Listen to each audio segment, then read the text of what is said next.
Timnas Indonesia takluk 2-3 dari Arab Saudi saat kedua tim bentrok di Stadion King Abdullah, Jeddah, Arab Saudi. Kekalahan tipis ini membuat skuad Garuda lolos otomatis ke Piala Dunia 2026 kian menipis, namun tidak berarti 100% tertutup. Skenario-nya, skuad Patrick Kluivert wajib menang lawan Irak dengan selisih minimal 2 gol pada laga kedua Grup B. Kemenangan ini setidaknya bisa membuat Timnas Indonesia lolos ke babak 5 kualifikasi Piala Dunia 2026 zona Asia. Peluang semakin terbuka lebar jika Irak sukses menundukkan Arab Saudi dengan selisih 1 gol. Dengan begitu, ketiga tim di grup B akan mengoleksi poin sama 3 angka dan skuad Garuda bakal jadi juara grup karena unggul selisih gol. Sementara jika hasil elang hijau kontra Singa Mesopotamia berakhir imbang, maka skuad Garuda tetap punya asa ke ronde kelima. Itu sebabnya Bang Jai dan kawan-kawan wajib menang sebesar-besarnya atas Irak. Masalahnya Irak bukan lawan yang mudah. Buktinya skuad Garuda kalah di 2 laga terakhir. Dan pemirsa, untuk membahas peluang Garuda merebut tiket Piala Dunia, kita akan membahasnya lebih dalam bersama rekan pengamat sepak bola Anton Sanjoyo. Baik, Bung Joy, apakah faktor yang membuat penampilan timnas kita ini tidak maksimal tadi malam dan apakah kesalahan strategi dari pelatih dalam menurunkan pemainnya? Ya, saya tidak berani mengatakan salah strategi ya, tapi kalau dari formasi yang dimainkan 4-2-3-1 dengan double pivot, itu bayangan saya adalah 4 pemain terakhir yang ada di depan itu mindsetnya pasti mindset menyerang. Nah, dugaan saya tadinya itu formasinya akan 4-3-3. 4-3-3 itu single pivot dengan 2 gelandang di kiri dan di kanan, yang satu gelandang serang, yang satu gelandang bertahan. Nah, single pivotnya tentu saja Joy Pelupesi. Tapi kemarin yang dipasang adalah 2 pivot, double pivot, dan ini yang saya rasa awal dari bagaimana Arab Saudi itu mampu menguasai lini tengah. Karena lini tengah Indonesia itu tidak seberingas biasanya dengan 3 gelandang yang mampu menjadi barisan pertama untuk menghadang serangan lawan. Kemarin itu pemain-pemain Arab Saudi terlalu bebas masuk ke sepertiga akhir pertahanan Indonesia, sehingga gol yang pertama dan gol yang ketiga itu adalah cerminan bagaimana mereka pemain-pemain Arab itu benar-benar menguasai lini tengah dan mereka bisa melancarkan 17 shot. Ya, Anda bisa bayangkan 17 shot, 8 diantaranya on target. Itu kan menandakan bahwa mereka betul-betul mendominasi lini tengah. Kemudian mereka mampu melesakkan tendangan-tendangan ke arah Martin Paes yang melakukan 7 save gemilang ya. Kalau dia tidak bermain bagus, Indonesia udah ketinggalan 4-1 atau 5-1 itu. Jadi memang kemarin menurut saya ada sedikit miss di lini tengah dan diakui oleh Patrick Kluivert, ada jeda yang terlalu panjang atau terlalu lebar antara pemain-pemain di tiap departemen. Ini yang rasanya juga sudah diakui oleh Kluivert, sehingga harusnya menjadi evaluasi untuk melawan Irak nanti, karena Irak bukannya tim yang lebih ringan, ini tim yang lebih berat daripada Arab Saudi. Oke, ada kekurangan di lini tengah. Apakah memang peran dari Mark Klok ini kurang efektif pada saat pertandingan semalam, Bung Joy? Bukan hanya Mark Klok, saya rasa Beckham Putra yang turun dari awal atau Tambuaya yang di posisi nomor 8 itu tidak terlalu banyak membantu pertahanan ketika Indonesia kehilangan bola. Ini persoalannya. Jadi lini belakang yang menurut saya juga tidak terlalu bersempurna kemarin itu mendapatkan tekanan yang terlalu berat, sehingga memang ada kelelahan dari sisi psikologis ya, kelelahan menahan serangan-serangan Arab Saudi. Jadi menurut saya memang awal mulanya adalah dipakainya double pivot yang tidak terlalu efektif menurut saya, dari sisi bagaimana pemain-pemain itu punya visi untuk bertahan. Nah, ini yang sementara menyerang pun tidak terlalu efektif. Gitu. Ini yang jadi persoalan, karena memang ada lag, ada kekurangan di sektor depan. Dengan cederanya oleh Romeni baru diturunkan di babak kedua, dan pemain-pemain yang di depan itu kan bukan pemain nomor 9. Jadi harusnya sih memang ada perbaikan untuk lini depan juga. Oke, oleh Romeni dan juga dari Tom Haye dimasukkan sekitar menit ke-60. Apakah menurut Anda ini telat untuk menurunkan mereka? Karena bila dilihat setelah mereka diturunkan baru ada peluang Indonesia untuk bisa bangkit. Agak telat memang, harus diakui agak telat. Jadi kan memang Tom Haye ini biasanya berpartner dengan Joy Pelupesi dan Nathan. Tapi Nathan juga tidak terbawa di tim 23. Ini yang jadi saya masih tanda tanya kenapa Nathan nggak disertakan. Nah, sementara di lini yang lain, di lini belakang posisi Yakob Sayuri memang biasanya dia akan gantung, dia antara bertahan dan menyerang. Tapi kemarin dia memang dipaksa betul-betul bertahan.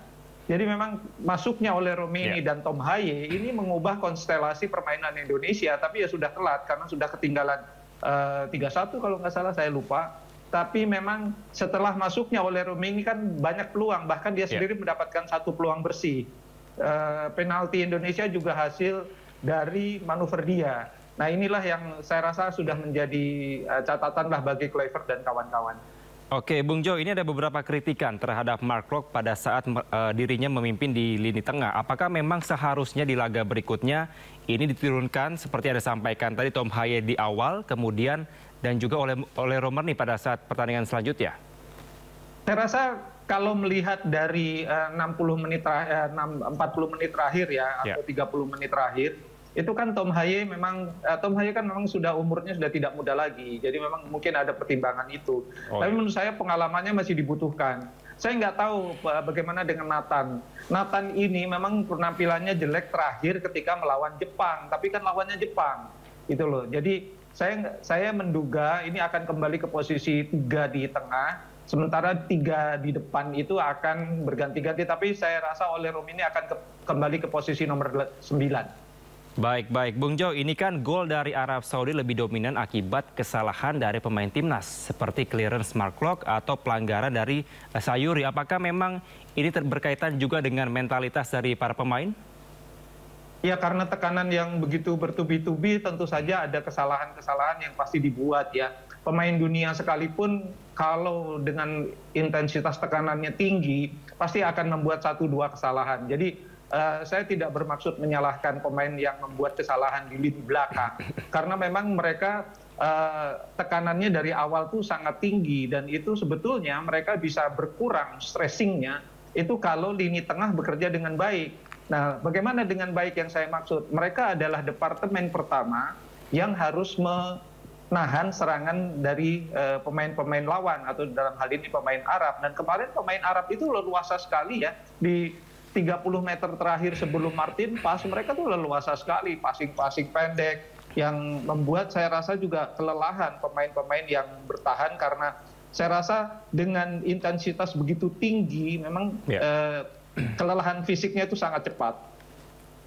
Oke, masih banyak PR yang perlu dibenahi dari timnas kita, tapi juga kalau dilihat dari jadwal ya, Bung Jo, ini merupakan cukup terjal jalannya bagi timnas kita, karena bagaimana tidak pemirsa, baru semalam bertanding, skuad Garuda sudah harus bertanding lagi pada Sabtu dini hari. Betul. Ya.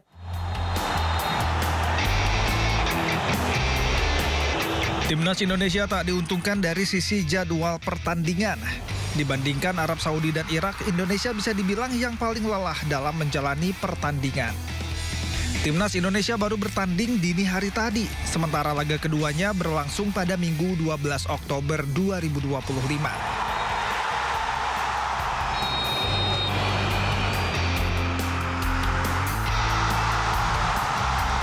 Artinya praktis Indonesia hanya punya waktu istirahat dan lanjutan latihan kurang dari 3 hari sebelum bertemu Irak. Sementara Irak, mereka menjalani laga perdananya melawan Indonesia. Artinya, mereka hanya menjalani 1 pertandingan melawan Indonesia yang sudah bertanding lebih dulu melawan Arab Saudi. Sementara Arab Saudi setelah bertanding dini hari tadi, laga berikutnya mereka adalah melawan Irak pada Rabu 15 Oktober 2025. Artinya waktu istirahat dan latihan mereka mencapai 6 hari pasca melawan Indonesia. Jadi jika melihat jarak jadwal pertandingan Indonesia adalah 3 hari. Jarak jadwal pertandingan Irak adalah 3 hari. Sementara tuan rumah Arab Saudi jaraknya mencapai 6 hari.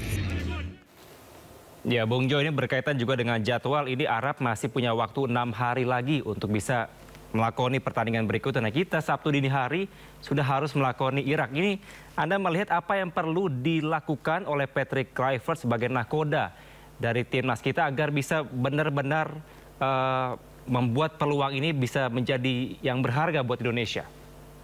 Ya memang saya bayangkan memang dia pasti pusing 7 keliling ya. Karena Arab Saudi sendiri sebelum lawan Indonesia mereka meliburkan liganya kan, hampir 2 pekan mereka libur. Jadi sementara pemain terakhir Indonesia yang bergabung itu tanggal 7. Jadi hanya ada 1 hari penuh pemain lengkap. Ya memang dari sisi itu dirugikan, apalagi nanti Irak. Itu kan mereka juga baru datang tapi mereka masih segar bugar. Dan Irak yang sekarang adalah Irak yang menurut sekali sama sekali berbeda. Dan sejumlah pemain muda juga bergabung. Tim ini menjuarai Piala Teluk 2 tahun yang lalu, timnya kurang lebih sama. Dan secara sejarah Indonesia nggak pernah menang lawan Irak di kualifikasi Asia maupun di Piala Dunia, kualifikasi Piala Dunia. Jadi memang ini berat sekali bagi Indonesia. Mau tidak mau ya sudahlah bermain habis-habisan saja, ini one way ticket melawan Irak karena masih ada kesempatan untuk lolos paling enggak lewat putaran 5 kalau mampu menjadi juara, harus menjadi runner up group. Nah ini jangan patah semangat lah, memang tekanan terhadap Indonesia dari awal ini kan memang sangat berat. Gitu loh, Patrick Kluivert sendiri hanya mengumpulkan pemain itu mungkin bersih 3 atau 4 hari, itu memang sangat sulit untuk pelatih siapapun. Ya bukan excuse tapi memang kendala-kendala seperti itu sudah diketahui sejak lama bahwa akan dihadapi Indonesia. Jadi lawan Irak sudahlah habis-habisan karena ini masih ada kesempatan paling tidak untuk meraih tempat di putaran kelima. Oke, kondisi kita sangat tidak proporsional mengingat juga kekalahan yang kita alami kemarin meskipun tipis, namun intinya kita tetap kalah, kira-kira seperti itu. Bung Joy, tapi kalau Anda melihat untuk ke depannya, kira-kira syarat seperti apa yang perlu kita lakukan mengingat Irak dan juga Arab Saudi merupakan lawan yang cukup berat. Hasil apa yang perlu kita dapatkan dari lawan kita itu supaya kita bisa lolos ke Piala Dunia? Kalau lawan Arab kan udah kalah, kita kehilangan 3 poin. Kita masih punya kesempatan untuk merebut 3 poin dan berharap ada pertandingan antara Arab Saudi dan Irak ada yang kalah. Sehingga memang ada kemungkinan seandainya Indonesia menang lawan Irak kan ada kemungkinan juga. Kita masih punya 3 poin kan. Nah, kalau Arab dan Irak ada yang salah satu ada yang kalah, ya nanti dihitung head to head-nya. Tapi menurut saya harus menang dulu lawan Irak. Kalau nggak menang lawan Irak ya sebetulnya habis peluang kita untuk menuju ke putaran kelima, apalagi ke Piala Dunia. Jadi syarat utama adalah kalau masih ada peluang Indonesia menang lawan Irak. Itu berat banget, lebih berat daripada pertandingan lawan Arab Saudi.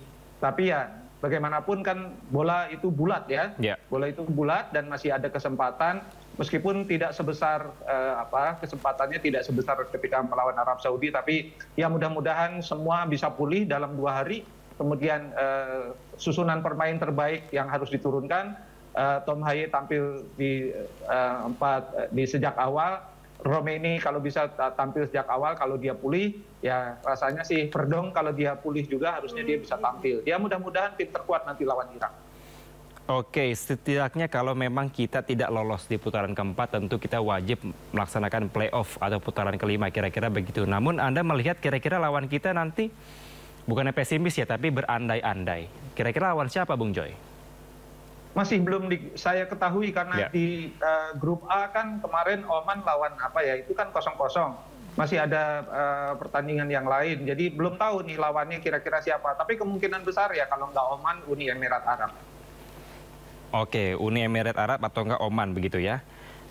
Bung Joy, ini juga tadi kita sempat membahas terkait dengan komposisi pemain. Kalau Anda melihat hasil gol yang kita bisa dapatkan, timnas kita dapatkan ini berasal dari penalti. Itu artinya apakah mengindikasikan bahwa lini depan kita ini kurang tajam? Itu sudah disadari juga oleh Patrick Kluivert sehingga kemudian sebelum pertandingan dia akan bilang kami akan memanfaatkan betul set pieces. Dan kemarin itu bukan termasuk set pieces lah kalau penalti kan, tapi memang yang saya lihat dari open play Indonesia kesulitan.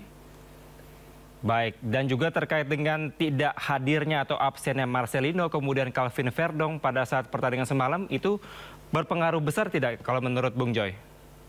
Kalau Marcelino memang dia nggak bisa ada di dalam tim karena jam terbangnya terlalu sedikit ya. Yang saya sesalkan tuh Verdong, karena Verdong kan lagi on fire bersama timnya. Jadi dia harusnya tapi kan cederanya juga cedera yang agak unik, cedera leher.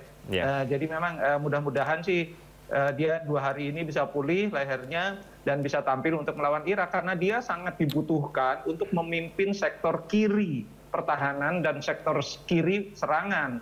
Ini yang kemarin kita tidak dapatkan dari pemain yang ditaruh di sana, dan Dean James. James itu bagus bertahan, tapi saya rasa menyerangnya tidak terlalu baik.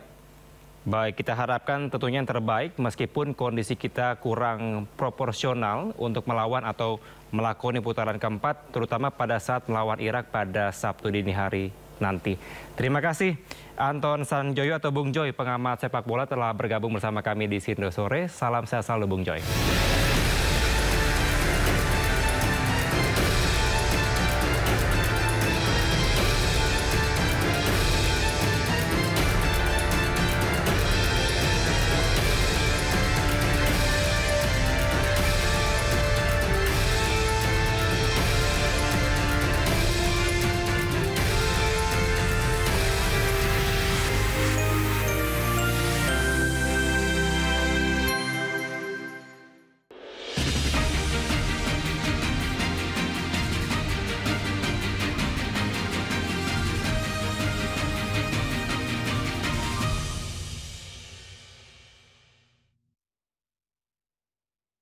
Burnout